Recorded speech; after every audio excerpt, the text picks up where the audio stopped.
পথে ঘটি খবরে সবাইকে নমস্কার, আদাব। হ্যালো বন্ধুগণ, চলো আপনাদেরকে নতুন নতুন রেসিপি দেখাবো। আজকে রেসিপি হলো বাটা মাছের রেসিপি। চলো দেখে আসি বাটা মাছের রেসিপি কেমন তৈরি করা হয়। চলো সবাই একটু বাটা মাছ নিলাম। দেখেন বাটা মাছ দেখালাম। এখন দেখেন পেঁয়াজ, মরিচ, আদা, টমেটো এগুলো নিলাম, সব কিছু দেখালাম। এই ধনিয়া পাতাও নিলাম, আপনারা দেখবেন। তারপর দেখেন তেল দেখালাম, কড়াইতে তেল আছে, তেল ঢাললাম। আরও ভালো ভালো পেঁয়াজ দিয়ে দেবো। দেখেন সেরকম পেঁয়াজ দিতেছে আমি উপর দিয়ে। পেঁয়াজ গরমে দেখেন সেরকম। আজকে বাটা মাছ রান্না করব। আপনারা দেখবেন বাটা মাছ রান্নাটা কীরকম, আপনার কীরকম লাগে অবশ্যই জানাবেন। দেখেন পেঁয়াজ একটু ফ্রাই করলাম, পেঁয়াজ ফ্রাই করার পর লাচার দিলাম। আপনারা দেখবেন এই বাটা মাছটা, আমার রান্নাবান্নাটা আপনারা অবশ্যই লাইক কমেন্ট জানাবেন, শেয়ার করবেন। রসুন বাটা, আদা বাটা দিয়ে দিলাম একসাথে। দেখেন কি হালকা মরিচ, কাঁচা মরিচ বাটা দিয়ে দিলাম, হালকা লবণ দিয়ে দিলাম।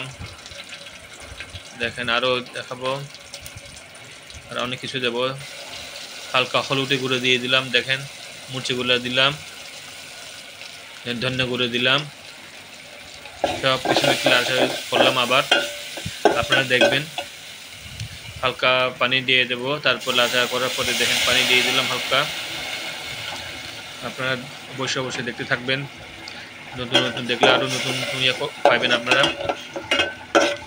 দেখেন লাচা করলাম, কালার চলে আসলো। দেখেন এই দেখেন একদম মশলা একটু কালার সেরকম কালার চলে আসছে। হালকা একটু তেঁতুল দিয়ে দিলাম।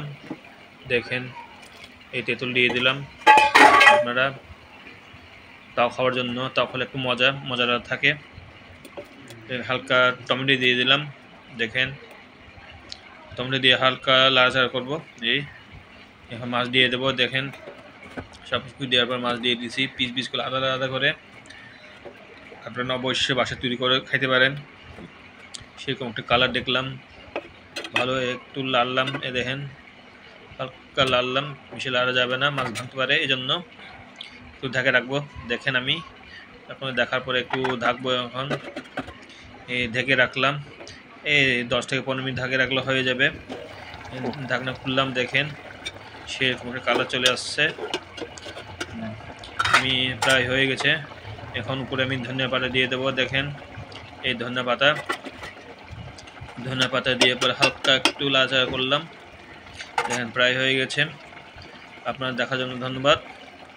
অবশ্যই শেয়ার করবেন। সবাইকে ধন্যবাদ।